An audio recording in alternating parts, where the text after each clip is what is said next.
Welcome to the Empowering Industry Podcast, a production from Empowering Pumps and Equipment as the voice of the pump and related equipment industry.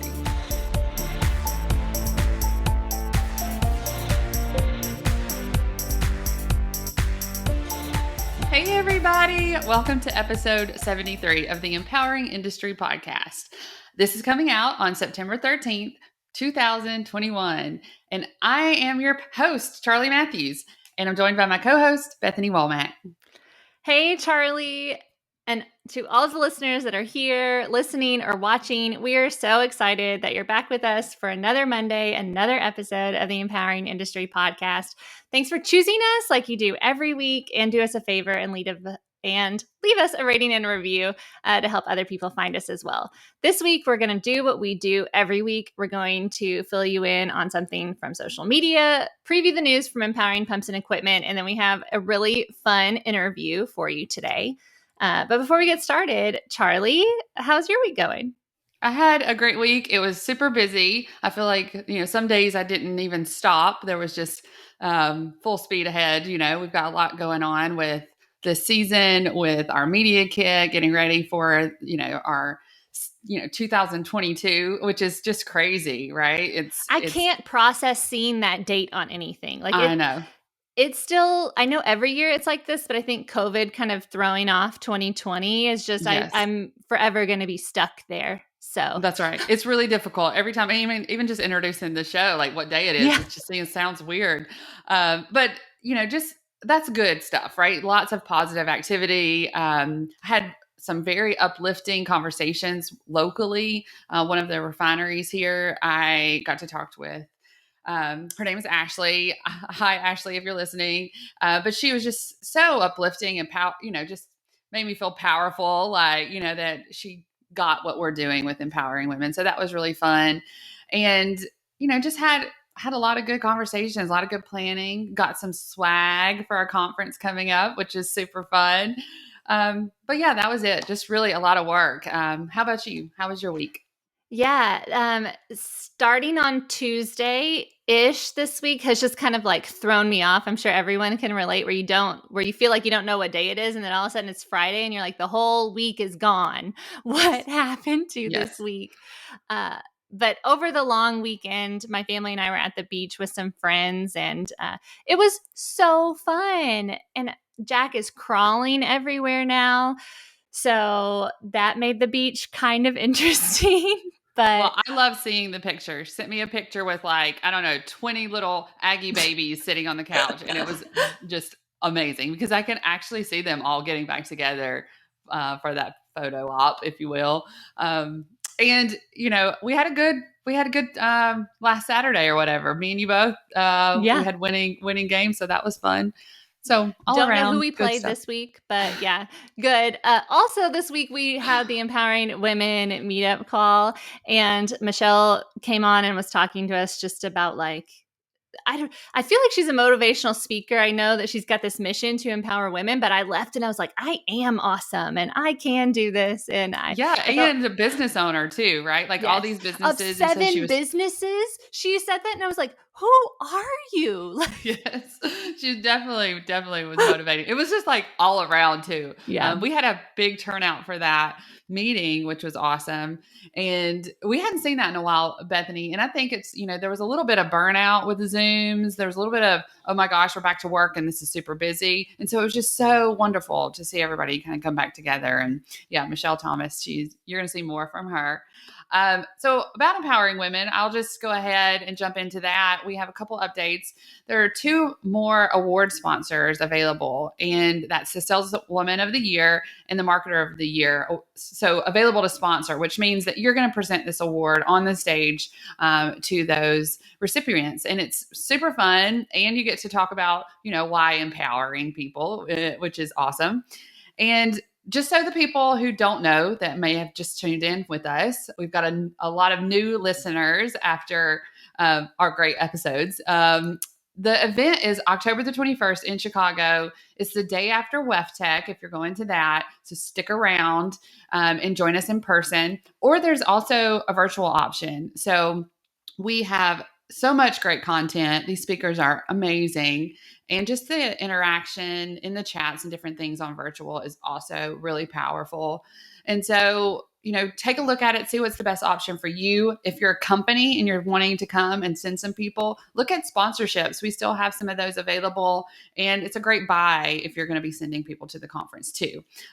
Just had a new sponsor, Corollo, which I was really excited to see them sponsor and send their staff. So just all around, this is the mode that we're in right now. I can feel it. The conference is coming, WebTech is coming, and media trade show buying season is in to plan for next year. And I know it's hard. Like we said, it's hard to even look to the future, but we can help you out with that. We've got it. We've gotten it down. So yeah, that's pretty much it. Yeah, we can definitely help. And just to plug these sponsorships of these awards one more time, I think it's really one of the most valuable buys sponsorship opportunities for the conference because, like Charli said, you get to present this award. You get to say, have a minute or so to say, my company really supports women in industry and blah, blah, blah. And those videos are what gets so many views because people share their videos to their audience and their companies of them women winning these awards. And so that message, I think, just keeps going even past the conference. And it's so fun to see the representatives from the companies come and be so excited to present them. It really is. And they become like part of our core network. It is just beautiful to watch them grow. And, in the past, when looking at the last couple of conferences that we've had, the women that are there are succeeding in their jobs. They are growing in their jobs and careers and whatever it is that they are wanting to be on mission. You can see them blossoming, if that's a good word to use. And it's wonderful. So there's value to attend a conference and to meet people and to support your employees by sponsoring them. Now, you can't nominate anybody else when this comes out. We've turned that off. But it's about 70 if the last I looked as far as nominations. I was just about to ask you because we were thinking about, do we post one more post about it? And I'm kind of like, no, I think we've got enough nominees. Yes. We have a lot to choose from, which will be fun. But it's also wonderful to be able to support all of our nominees. And so that's what we like to do. We showcase them leading up to the event. Makes a challenge for Bethany and the creative crew, but we're ready. We're here. Yes, we're here for it. That's right. It's easy to do stuff like that. That's challenging when it's on mission. So we're excited to be able to highlight them. Okay. Socially, right? Here's a Let's Get Social segment where we're going to fill you in on a trend or something you need to know about social media in the industry. But first, we want you to get social with us at our meetups. Yes. Okay, so Empowering Brands Meetup is going to be Tuesday, September the 21st. That's every third Tuesday at 3 p.m. Central Time. And then Empowering Women's next meetup is going to be October the 13th. We have a phenomenal speaker that week. I won't be in attendance because I'll be traveling to Valve World Americas in Houston. But that is a Wednesday, October the 13th, every second Wednesday at 11 Central Time. Amy is going to be the speaker, and she's an engineer that also is just doing some really remarkable stuff. She has a testimony to share. And I want to just let y'all know, like, you should really attend, regardless if I'm going to be there. She's going to be an awesome speaker. That's awesome. And you need to pre-register for those. There's a link in the bio. Then you'll get emailed the Zoom link and, be ready to turn your camera on, say hi, introduce yourself. It's a really fun time to network with everybody in this industry. On that note, network with us on social media. Stay connected with us.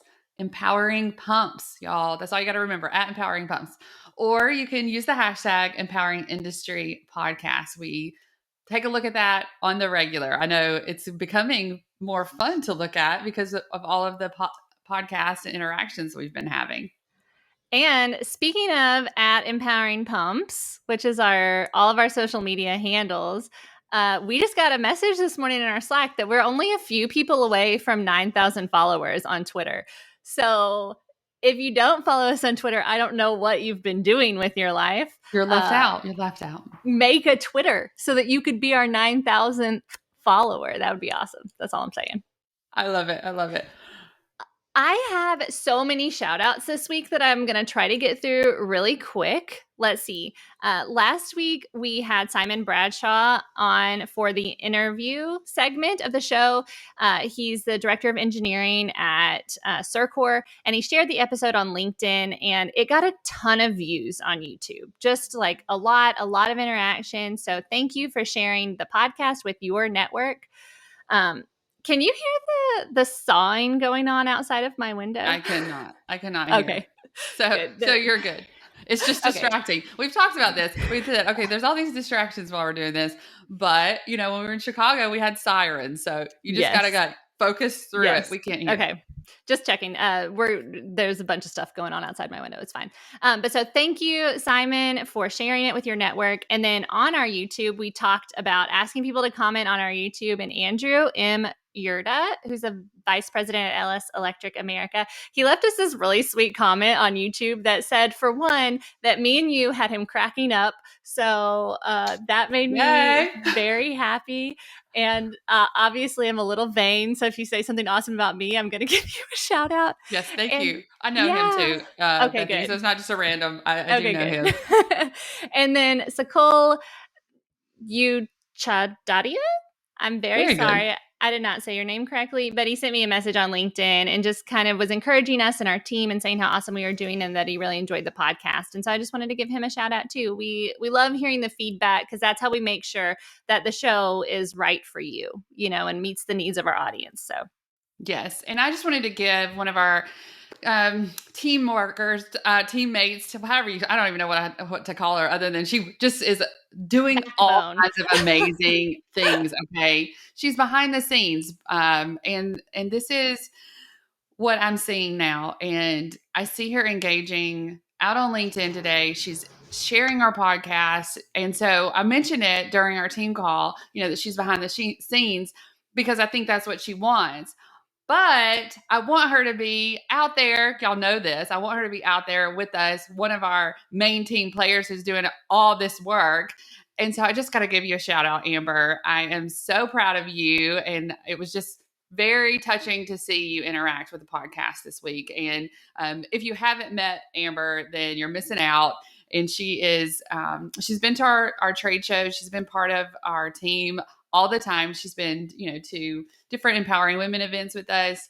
And so I just want to say, Amber, you're part of our team and it's great to see you online engaging too. So, yeah, she's always on the Empowering Women calls usually. So if you come on there, you can meet her and put a face to the name. Amber's amazing. She keeps me in line for a lot of things, and I very much appreciate, including, yes, she sent us our topic for Let's Get Social today, which I'm really excited to talk to you about because I kind of feel like a reporter. I know I work for, a media brand and we report some on the industry. Well, here I am. Today is my day. So thank you, Take Amber. your pictures. Yeah. Today we're going to talk to you about Twitter communities. It's a new feature that Twitter just launched this week, a couple of days ago. They announced on Wednesday the launch of Twitter communities, and think of it kind of as like a rival to other social media platforms that have groups. So like Facebook groups, LinkedIn groups, Reddit, Discord, any kind of thing like that, where you can have a group of people and have them communicate back and forth. So it's communities are a mechanism in Twitter that allows people with a common interest to discuss that interest. It's a group. You would go to the group page. You could see the posts in the group by the members and the discussions on those posts and tweets. And one thing that's slightly different on Twitter is that Twitter is a public platform. The whole idea of Twitter is to see what everyone is saying. So these groups are not private. They're visible to everyone, but the only people who can participate in the conversation or add to the conversation are the members, the people in that community. Yeah, which I think is great because sometimes you have to kind of scroll through and look through different hashtags and everything to get to what you're really wanting. So I think this is going to make it just all the information where you want it. Okay, so how does it work? once you join a community, you have the option of composing a tweet. So if you're looking like, where do I find this? It's going to be when you're composing the tweet, you'll have the audience that you can select, right? Who do you want to share it with? And if you're part of this community, those tweets are going to show up in your feed. And just like, where you'll see anybody that you follow now in your feed, they're just going to show up there. So that's going to make it really easy. And I think that that's part of what I like about it. It's okay. You're going to join these topics that you're interested in, and then it's going to show up for you. Right now they're in testing mode. And so, you're not everybody is going to be able to use this right now. There's a couple of communities like shoes and weather. I may go ahead and follow the shoes one.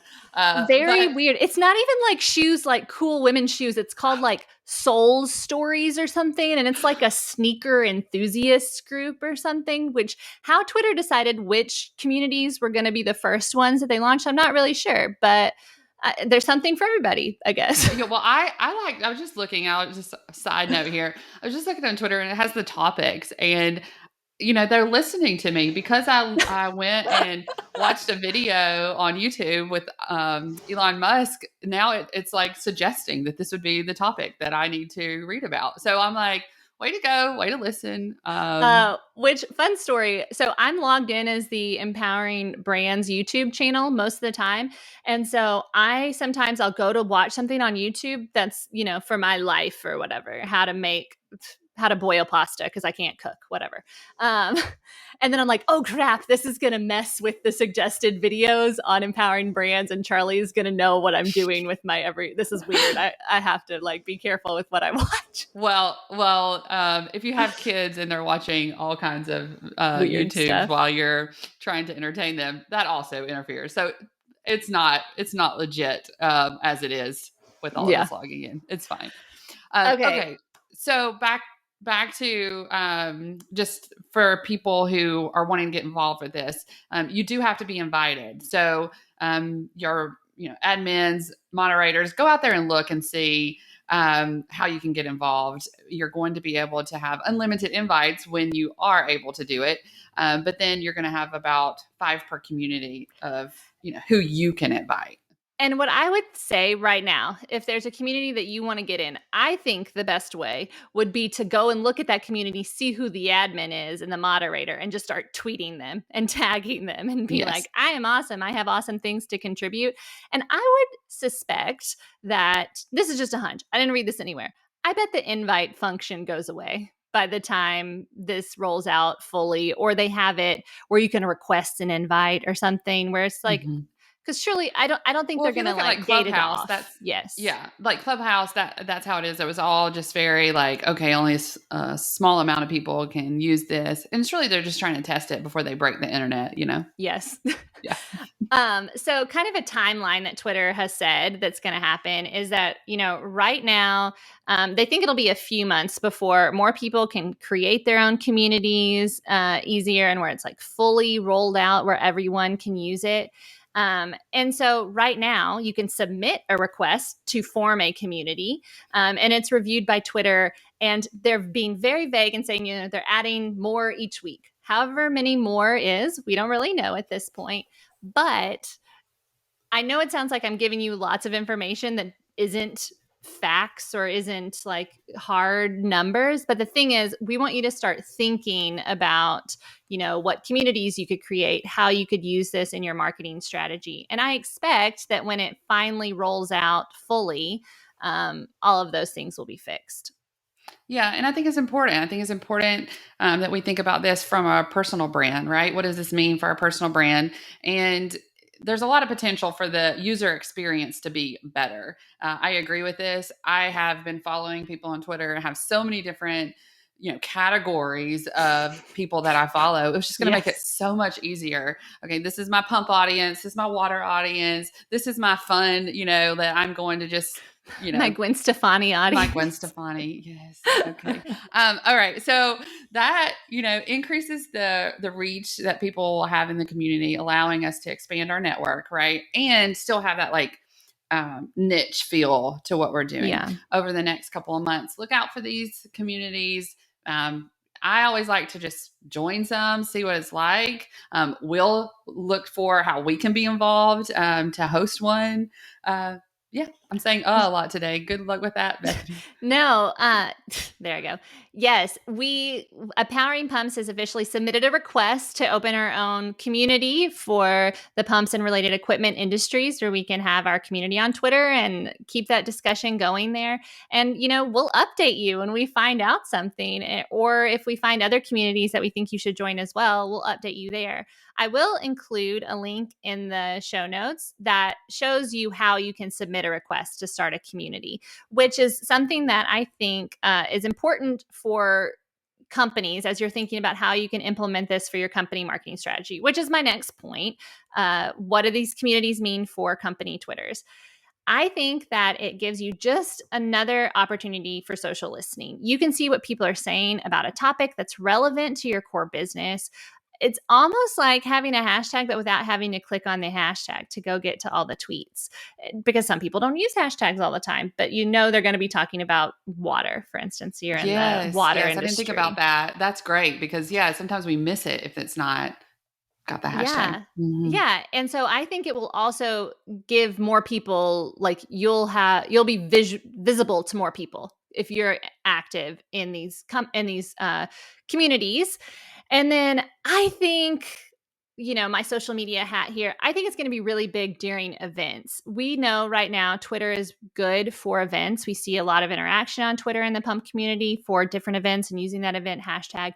I think these communities will just up that even more. So say there's a community for the water industry and it's during WEFTech, I think we would see a lot of interaction there.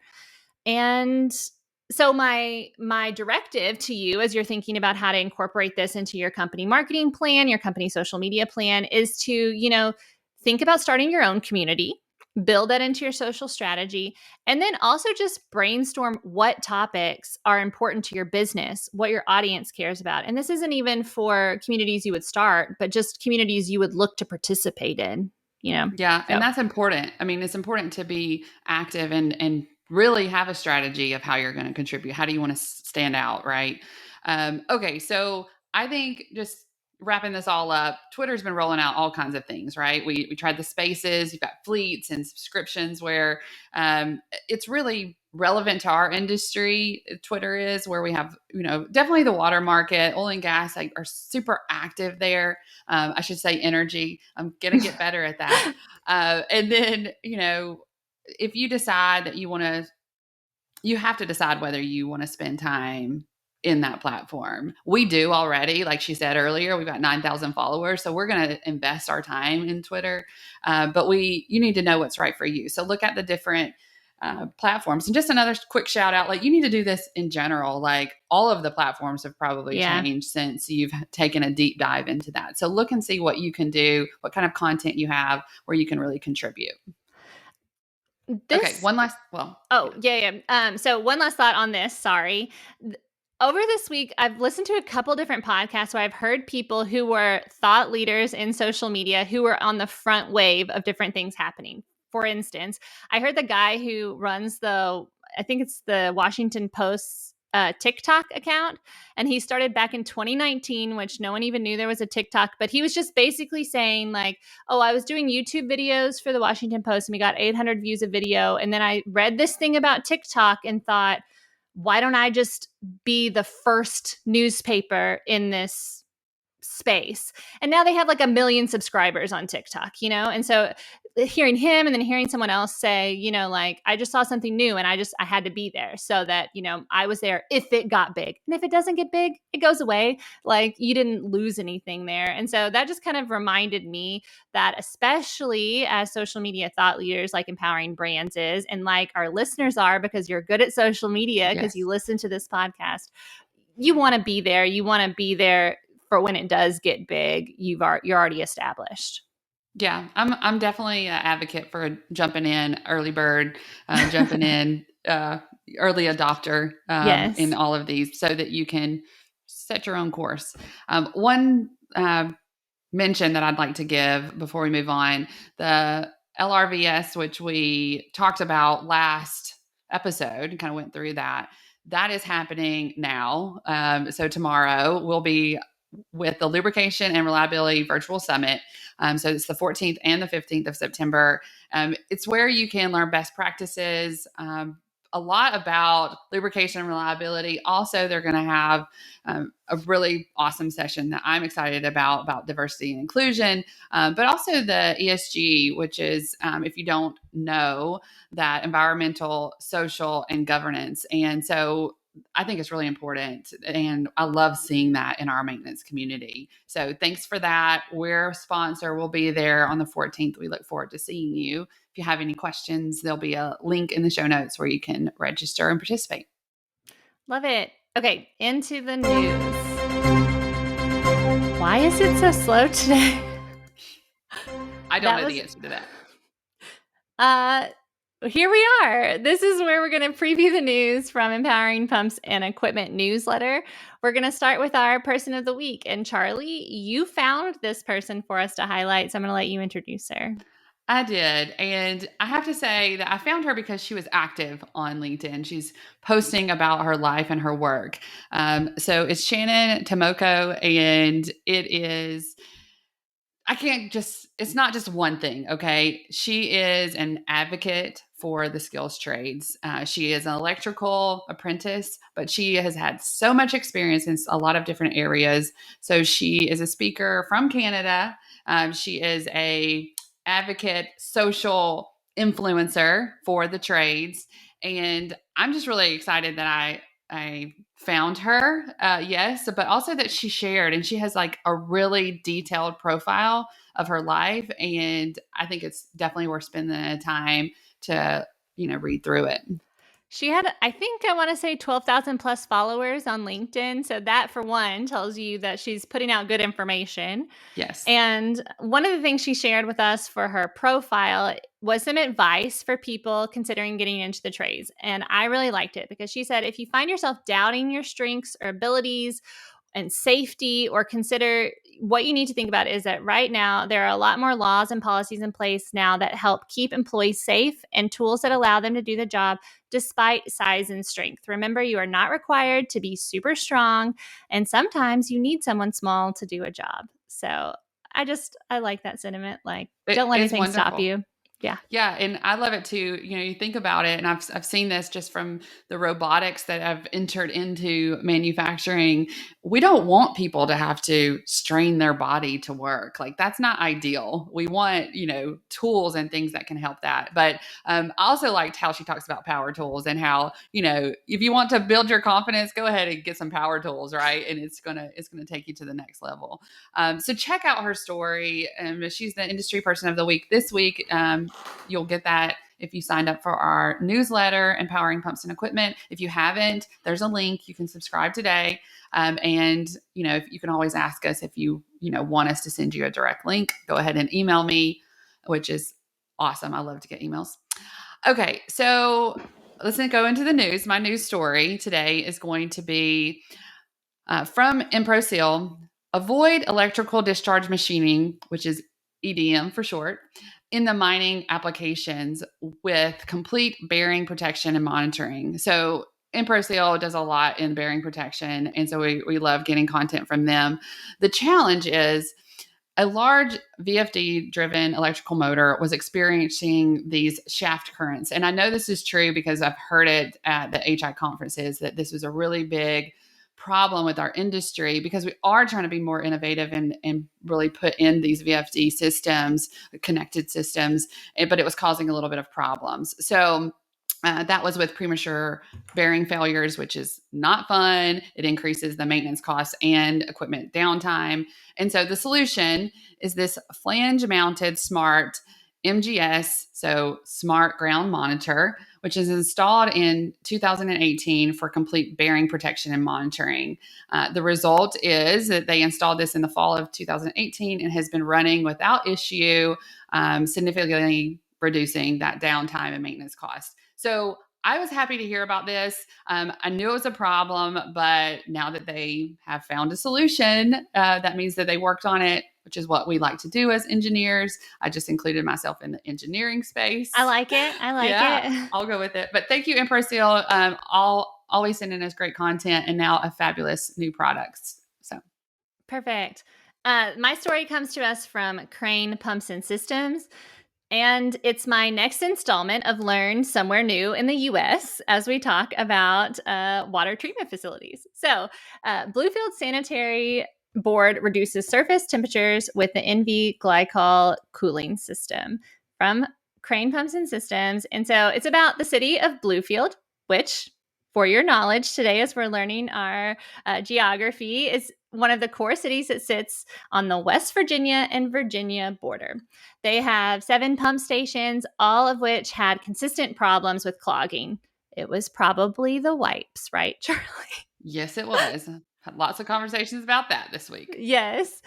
So they had consistent problems in all of their pump stations with clogging, mechanical failures, and always having to do constant maintenance on them. The pump issues had become daily occurrences, and they were frequently finding hair and plastic would get stuck in their existing pumps. And so each time a pump would clog or fail, it resulted in costly downtime for the treatment plant. So the solution that they solved the problem with was in February of this year. They installed an NV3 non-clog Barnes pump in a triplex dry pit station at the treatment facility. Since they've installed that, there's been significant reduction in surface temperature of the new pump in comparison to other ones that they've used because of the glycol cooling system. And they wrote in here that there's a max temperature of 90 degrees, which I don't really have a frame of reference for how hot is too hot, but I mean, I think you would know if you work at a wastewater treatment facility and this is a problem that you deal with. So since installation, they haven't experienced any of the issues, and the results have been a cooler surface temperature, reducing clogging issues, and, they've had no problems. So I think it's an innovative solution, and the article goes into more detail if this is your area of expertise and you really want to read how that glycol cooling system works. It's a really good article to read. Yeah, and if you are like us and we're like, why does that matter? Why does it need to be cooler? And, you can ask that question, and I'm sure Crane will go into it and tell us all about it. So Yes. I'm excited to, learn a little bit about that too, because I don't really understand why it needs to be necessarily cooler other than I don't want to go into the space. So we'll dig into that. It'll be fun. I love it. Okay, now for Charli's favorite part of the show, we have the industry interview. You went out and you found someone super awesome to interview, and he's really fun to listen to. So why don't you introduce your person today? Well, this is Lucas Marino, and he is a really fun guy. I am impressed with him. He's been to our meetups. It's not even that he's been to that many of our meetups. He is just so active and encouraging to others online, which I actually love. But let's get into what he does. He is a systems engineer. He was with the Coast Guard for many years. So I always love somebody who can work on a ship and keep it running. And he was part of that diesel system, the maintenance of that. And really, I talked to him personally about all the different pumps that are used on a ship, which was really fun. But he also is an entrepreneur. He is really passionate about training people. He actually was a trainer for cardiac rehab that I found out, which is not in the interview. But he's just a natural coach and trainer. And so he started his own company, East Partnership, where that is exactly what he does. He collaborates with a lot of different experts in our field, a lot in maintenance and reliability fields, but because he knows how to maintain a pump system that supports really the life of a ship. So everybody on that, but that's kind of where he started. And then he goes through his career with us, and really just an interesting guy. I think you're really going to like him. Yeah. I really liked the interview. My grandfather was an electrician for the Coast Guard for his, military career before he got out. And so and he's been gone for a long time. And so I found listening to Lucas was just kind of awesome and kind of took me back to those fun memories for a minute. And I always think it's really neat. I think there's a lot of military, retiree people that work in this industry, and seeing them thrive and the awesome things that they're doing after serving their country, I think is always is always It awesome. And really I'm is. glad you found him to highlight him. So Yeah, and what we did learn from our meetups is just what you said. There's so many people that have served our country that are in our community, yeah. and that is amazing. And we thank you for your service, and we continue to learn from you every day. So it's awesome. Yes. Okay. So without further delay, here's your interview.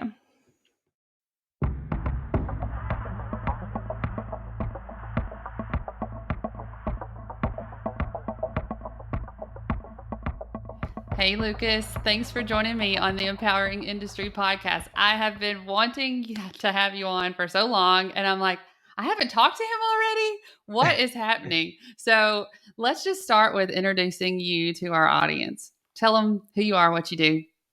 I'm a dude who works in, I guess you Correction. call. He's a cool dude. Yeah, I'm just a random guy who works in the defense industry, and prior Coast Guard.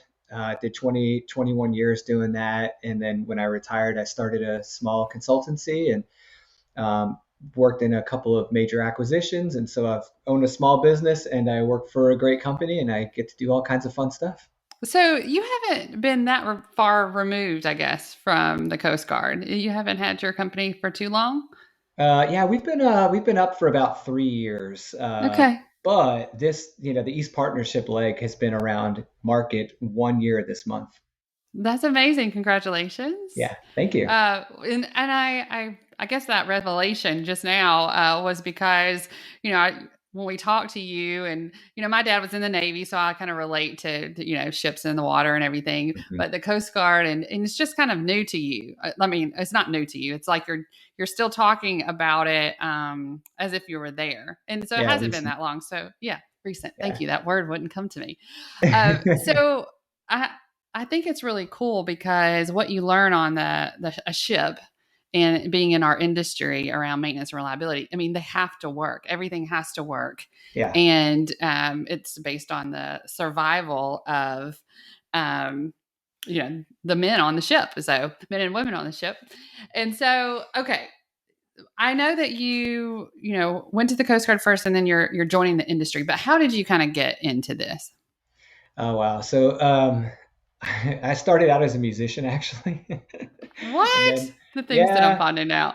yeah, I was like a recording and touring musician for probably 2 years, and I didn't have any money, and the whole year So are you 18. singing? Are you jamming? Like, what are you doing? I was playing guitar, and I wouldn't call it singing. It was a lot of background screaming. Okay.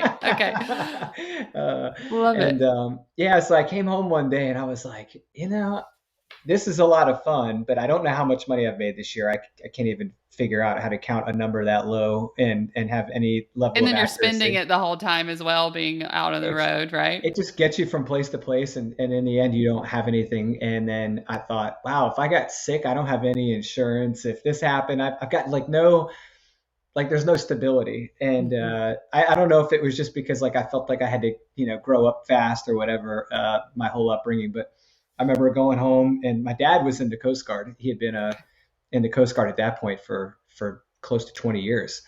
And I move all my dreadlocks out of the way, and I said, "Hey, I'm thinking about joining the Coast Guard." And he about fell out of his chair. He's like, "Are you serious?" I said, "Yeah, I want to be a diesel mechanic because my whole family were blue collar tradesmen, mechanics, electricians, all this stuff." And I was just infatuated with internal combustion engines. I loved them, and I always loved working on classic cars and stuff. But my grandfather was a mechanic, and he said, you never want to do this for a living. One, you'll always be broke because you'll always be honest, and two, it sucks in the winter." And I said, "Yeah, I got you." And so when I joined the Coast Guard, I said, "I want to work on big engines." They said, "We've got a job for you," and I became basically a machinery technician in the Coast Guard. And I did that for about 9 years before I became an officer, and then became more on the business side, I guess you would say, in leadership, chief engineer on a ship, and then which is the senior engineer on board, and then worked into more of strategic positions, workforce manager for naval engineering, and I retired. This is one of the coolest jobs. I was the branch chief of the engineering and weapons school for the Coast Guard, where we teach all of the trades for the Coast Guard. That's amazing. Oh, it was awesome. And I was, they put me there on purpose. They were like, maybe he'll reconsider retiring. Yes, right. He's going to fall in love with this and he's going to stay around. Well, okay. So back up just a second with the technician part on the Mhm. ship, because I'm just curious. Like, what are you working on exactly? Like, can you say like what you're working on there? Oh, that's great. So when you're a machinery technician and you get to a ship, most of the larger ships, they split you into a certain division or a department or a division. You're either going to be working in like the auxiliary division, which takes care of the boat davits, the small boats, the cranes, the weight handling equipment, air conditioning and refrigeration, different types of pump systems, all that kind of stuff. And then there, of course, there's other maritime applications like fin stabilizers and things like that you wouldn't see in non-maritime. And then when you're in main propulsion, you work on the main diesel engines, the power generators, you work on fuel systems, so separators, centrifugal separators, waste heat towers. But I was my bread and butter was diesel engines, and then I worked on all those other things. What's your Control the favorite? pitch. What's your Oh, favorite? engine. You don't have Uh, to tell me. You don't have to tell me. Heavy. There you go. Something that's not on So ships. that's right. So Yeah. anyway, I think it's neat. So you kind of work your way up throughout, and then you become the lead engineer. So do you Yeah. have to take different courses on the ship? Like, how does that work to get to kind of lead engineer? So yeah, in that domain, in the military domain, a lot of it's OJT. They do a lot of like internal development, but you Mhm. also have assignments or jobs associated with your rank. And as you Okay. progress in rank, you have new opportunities in your rate or in your specialty within those ranks. So as you move up the ranks, it's based on two factors: your ability to take on more responsibility and leadership, and your ability to be a better technician. So you get tested on both kind of deal, and you just continue to progress. And then, so, gentlemen like Hank Kaczynski, um, or Hank Kosovar, you probably know Hank Kosovar, You and just tell me. Tom Moriarty. There's a couple of guys that were in the Coast Guard and did the same thing, and they progressed through the same ranks, and my dad being one of them. So yeah, you do that, and then once you're selected for like a chief engineer role, it's pretty intense because you're a You've made department it. head. Yeah, and I was like, it's like your dream job for an engineer, but you're not the captain of the ship, which is great because the captain and the executive officer are the number one and number two, and then you're Mhm. like number three. And so you do everything. Not only are you responsible for taking care of every single physical element of the ship from Wow. like tip to tip, but you're also a ship driver. So I was coaching people on ship driving, driving ships, doing all that kind of stuff, mission planning, strategy, everything. And so you're still in that now. You are doing systems engineering, and you're also doing your own business, and really, I guess, taking where you were teaching people there on the ship, and now you're doing that every day because it's your passion. So tell Yes, us a ma'am. little bit about that. Tell us about kind of your job, and then I guess I love the life cycles live, and I guess the life cycles. Um, I've heard about this through the pump industry, right? What's the life cycle of the equipment and all that. Yes. So tell me about kind of all three of those. I know that's a big question, but No, go it's for it. great. Yeah. So when I left the service, I realized before I left, but it was really impactful when I left that you kind of identify what you're going to chase when you get out as far as a career path. And I was teaching project management and doing some other things and really enjoying all of it. I mean, I just absolutely love teaching. But I realized that if you looked at my resume and you looked at my experience, it was taking care of physical assets. It was, planning the life cycles of these complex systems. And as a systems engineer, I wanted to stay ingrained in that world. So I went to work in an Army acquisition for a company, and our job was to plan. Well, first, we had to handle all the design considerations for reliability engineering, maintenance planning, supply chain, provisioning, everything. And that was our job for the design of the asset. And then what we had to do was plan how we were going to support the asset once it was in service, because the military, when they buy something like that, a plane or a ship or whatever, they want to know how they're going to take care of it. 60 to 70% of the total cost of ownership associated with these assets is incurred while they're in service, what we call the sustainment phase. So in the military, it's a big focus on sustainment. and that's life cycle management. Life cycle management is kind of a more higher level strategic view on how to do that and planning the sustainment. So that's what got me into doing that for a company named Amentum.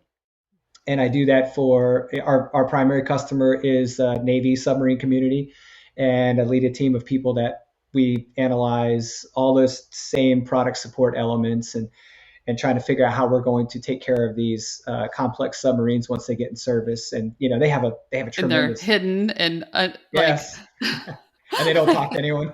Yeah. It's very interesting. Yeah, it's like go underwater and they'll talk to anyone. If something breaks, we have planned for you to be able to take care of yourself, which is, you're Excellent. Literally on an island underwater. And so that's been how I've done that aspect. The small business side, I didn't want, when I got back into the life cycle management work, I didn't want to lose the opportunity to teach. Mm-hmm. And I didn't want to lose the opportunity to keep growing what I felt was like really important, because no one was really teaching people how to do the life cycle management. You could get all the RCM training, you could get all this other stuff, but no one was talking about how to do like some of this more higher level, strategic level kind of, quasi engineering, quasi business type planning for assets. So I didn't want to lose the opportunity to do that. And so East Partnership was kind of born of that idea. And then I thought, well, how cool would it be if I could get some of my friends that are really good consultants out in the industry that don't have all day to teach, give them a platform that they could do that with, and someone they trust, and that they don't have to worry about all the back end stuff that comes with that. And so that's how the group came together. So we got our own. So you're a great connector. Call you a super connector as well. And then providing the platform, which is also really difficult, I think, for some people that may be really great at training, speaking, but they're like all this, managing all this stuff. I don't want to have to learn that, right? Yeah. And so you're providing that for them, and I love it. I love your community, and I'm thinking Bob Latino right now, and you have a presentation coming up with him at SMRP. Yes. So tell everybody about that. What is that subject and all? What is that like? So Bob's like Uncle Bob, right? And I've always, always since I've known Bob, I've looked to him for advice, and we never collaborated at like an SMRP event, and I've always wanted to. And so I reached out to Bob and said, hey, would you be interested in doing a workshop? And he's like, yeah, man, let's do it. Automatically, I was like, yes, because collaborating with Bob is fantastic. And he's Absolutely. So good. I mean, first time I saw him give a presentation, I was like, I don't want to go on after him. I want to be like him. I just want to be like him. He's so good. So when he said yes, I was like, great. So we're going to take the world of, what happens after you do a root cause analysis. Mm-hmm. You have some change that has to be implemented. Oftentimes it's associated with changing a program or approaching the life cycle management of an asset differently. And there's a lot of people that struggle with getting the results of an RCA to then result in additional resourcing or changes in plans and strategies with the corporate heads. Mm-hmm. And so let's figure out how to take all this technical stuff you did and convert it into an actionable plan that you can get sponsorship and support for. And that's what our presentation's about. That sounds awesome. So I am trying to make it to SMRP this year. I'm excited about it. It's right after WEFTech and our big Empowering Women event. So I'm hoping to just do that, take a couple days for myself and drive down and see y'all.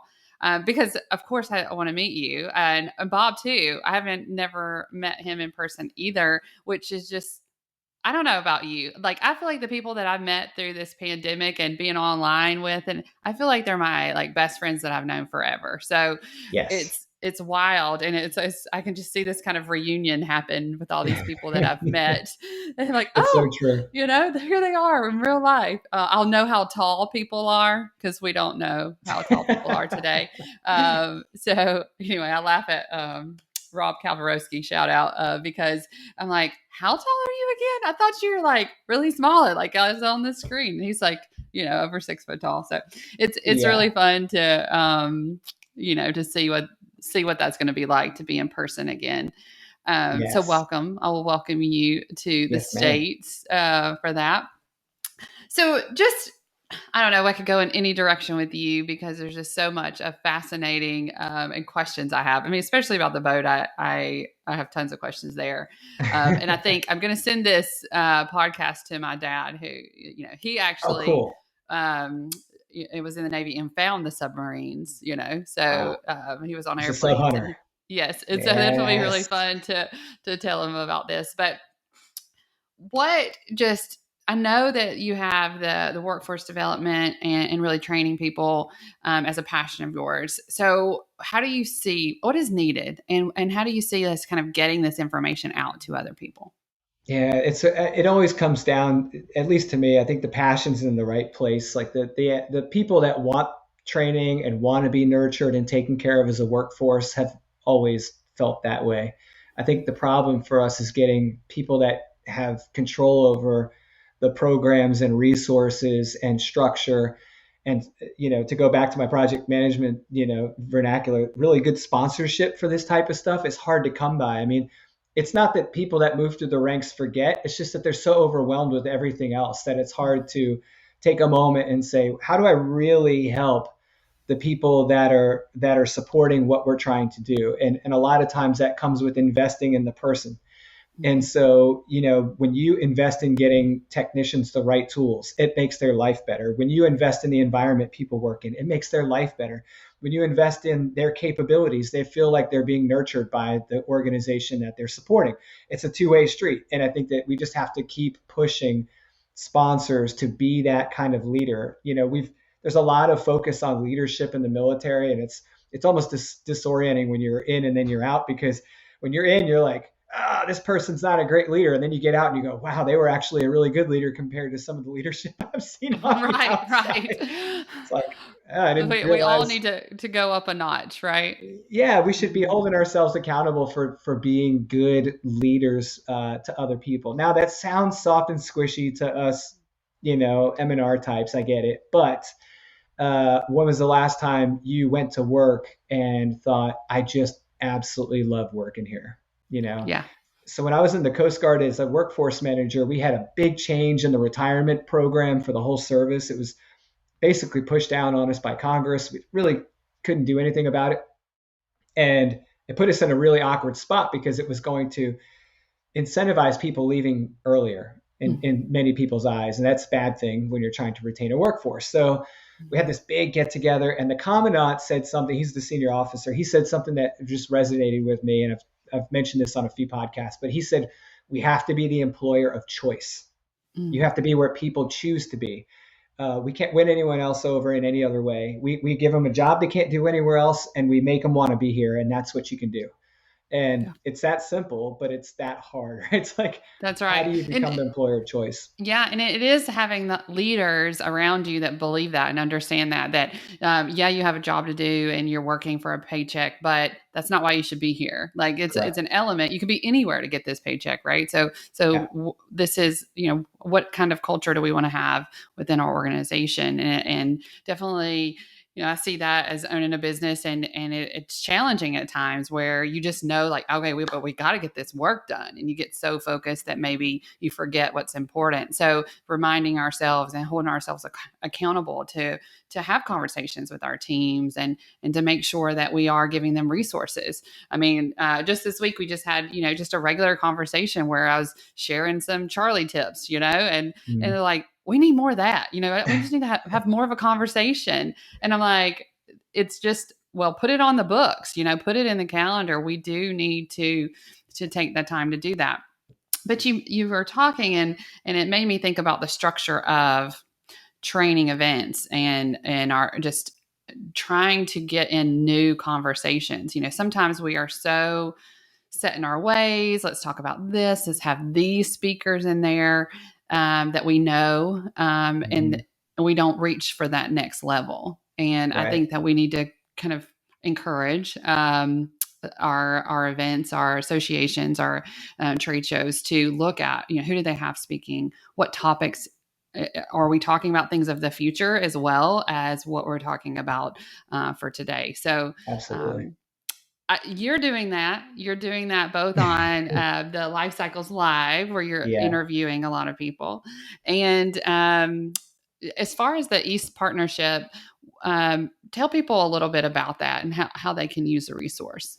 Yeah, so we've basically set it up as the primary core offering is on-demand courses in niche areas for great application, right? So it doesn't matter if you're at the technical applied level or if you're at the applied business level. We want to be able to provide people with training that helps them do something actionable, not just theoretical. So all of our courses are geared toward like getting something done and doing it in a way that we're not ripping everyone off. We have the luxury as a group of people that we don't depend on East Partnership as our primary source of income, and so we can be very fair and collaborative in the way we work with other businesses and in individuals with their learning. So we're not thinking about the mighty dollar first. We're thinking about the person, which is kind of our core thing. We're also mentors. We have the ability to just meet with people and talk to them. Like, I can't tell you how many people have reached out like, hey, I'm trying to start an RCM program. Where do I start? It's like, hey, let me get you in contact with the right person. So we really do try to connect people with experts in industry. And we usually start that conversation through them enrolling in a course. And then when they get done with the course, they're hungry for more. And they're like, hey, I want to learn about this thing. Could you guys help me out? Sure, we can help you out. And Yeah, those are the kind ones of you how it really want to started. know. Those you want to pay attention to those too, right? Like just keep up Yeah. with them where they're going. Yeah, and I'm a big family guy. I mean, I don't know if it's old school Italian thing, but we just like I wanted this to be super family like focused, like it's a tight knit group. It's not just a generic offering. We want people to be invested, and we want them to see that we're invested in them, and that's kind of where we started as knowledge management for people that can get all these different disciplines in one spot. And you can come to us for everything from RCA to RCM to life cycle management to lubrication engineering with Sonia Mathura, Mm-hmm. and asset management from Suzanne Greenman. It's all right there. So Yeah, I love it. Okay, so I do have a big question for you. We were talking about leadership earlier and what it is to be a leader. From your perspective, I know this is a huge question, but like what makes a good leader? yeah, that's a very complex thing. Well, first of all, I think you need to have the right focus. You're never going to have enough time in the day. I don't know a good leader who said, yeah, I had an extra time in my schedule. So just get rid of that. Like that's out the window, right? You're going to be overburdened and you're going to have to learn how to prioritize people first. Sometimes that means you have to take care of something that's not people related because it impacts people, but you're still thinking about the people first. So I think that kind of like we focus a lot on like criticality assessment in the engineering world, right? Like, are we going to spend all this time doing this analysis on this piece of equipment if it doesn't have the appropriate level of criticality? No, it'd be a Right. waste of your time. Same thing with leadership. I think we need to focus on the activities and functions that make people better and that help people. And that's like step one. The thing we did in the military that I thought was very, I don't know, it's just kind of the way I came up, and I didn't realize that it wasn't the norm at the time, was I told my officers, we work for the crew during the day, and then we start our job when they're done. So it was a long day for us because we spent all of our time supporting the crew. And Mhm. then once that was done, then we could go hide in our staterooms and do paperwork and that kind of stuff and keep the ball moving on admin. But whatever it took to nurture the crew was priority number one, of course, behind mission execution. So that's what I just encourage leaders to think about. You support the mission by supporting the people. So what can you do during the day to support the people so that the mission gets done? And then you put the other stuff on the backside. That's so good. It really is. Okay. Rapid fire, rapid fire. This will be fun. I know. I feel like Hercules. I don't know why that's in my mind. Okay. So we'll go with movies. What is your favorite movie? Oh man, see, I'm bad with this kind of stuff. I don't really have one, but I'm gonna say one of the best movies made was Forrest Gump, clearly, Yes. and one of my favorite movies of all time, just for the fun aspect, is The Nightmare Before Christmas. Oh, okay. Well, I'll have to tell Lena about that. She'll love that. Okay. Books. Now, don't give, you're going to give me one of these technical books. Tell me your favorite book. Tale of Two Cities. Okay. These are things that I'm learning here about you just so that I can look them up because I've never heard of it. Best advice you've ever received. Well, I would say my dad and my grandfather both sent the same message. My grandfather's not here anymore. Dad's still going, so we don't have to worry about that. But they both said that your integrity is something that no one can take from you. You willingly give it up or you don't. And the second part was, as long as you do what's right by people, you can sleep well at night. And that's why my grandfather was like, dude, you're never going to be rich if you're taking care of people. And my dad was telling me the whole time I was coming up through the ranks in the military, make sure you're concentrating on the crew. And, it took me a couple of years to realize that's why they were saying that. That's awesome. Okay. Let me think. One interesting thing that people wouldn't know about you. Other than your dreadlocks. I mean, first of all, you just threw that out there like, oh yeah, I wore dreadlocks before. But so you play. I play guitar, have been for about 31 or 2 years, something like that. Oh man, something that most people wouldn't know. I'm an avid old school Mopar muscle car head. I love restoring old muscle cars. Okay, awesome. Yeah, I just don't have time to do it. Yeah, exactly. But now you were talking about leadership and serving people. And I'm just going to, put a little Charli on there and like to everybody. Also take care of yourself so that you have some energy and something left. Huge. That's huge for because everybody I don't else. do good at that. None of us leaders do. Yeah, well, that's actually a really, really, really strong point. I burned out in the military because of that. Yeah. And it negatively impacted my career. And I left knowing that. And it was okay. I mean, it was what it was. But yes, that is absolutely a very real thing. Yeah. So just everybody put a little extra block in your calendar for yourself, and then you can, go back to serving others. And I love your part about you'll always be broke when you're serving others because we make the money and we spend it back on you. So I know that. I do. Let me create something else for you. I've had a pleasure talking to you, but is there anything else just for our audience that you'd like to leave them with? Just stay close to good people. I mean, this is how you and I connected. It's how we've connected with all these other people in industry. I mean, use your gut feeling about what kind of, network you should build and be very proactive in building it. Come check us out. Where we're at. SMRP is going to be great. So if you can make it out to that, it's going to be fantastic. But, I leave the Life Cycles Live every week trying to say one thing, like be a good human being to other people. And that's just like, if I could just put a bow on it, that's what I would say. I love it. Thank you. And we'll put all of the links to your lives and your company and just you so that everybody can connect with you on LinkedIn. So thank you again. It was a pleasure talking to you. Thank you so much.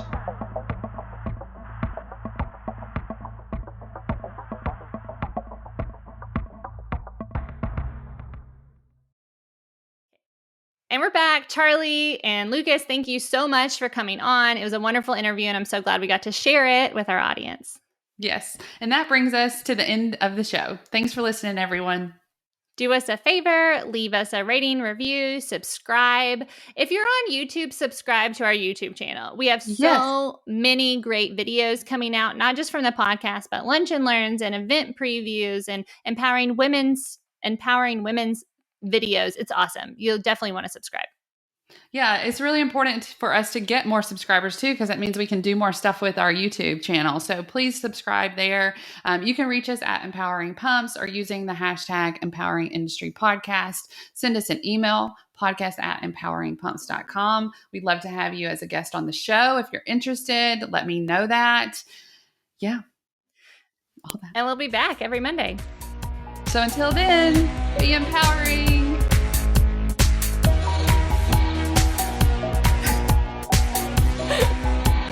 That was for you. Nothing fun.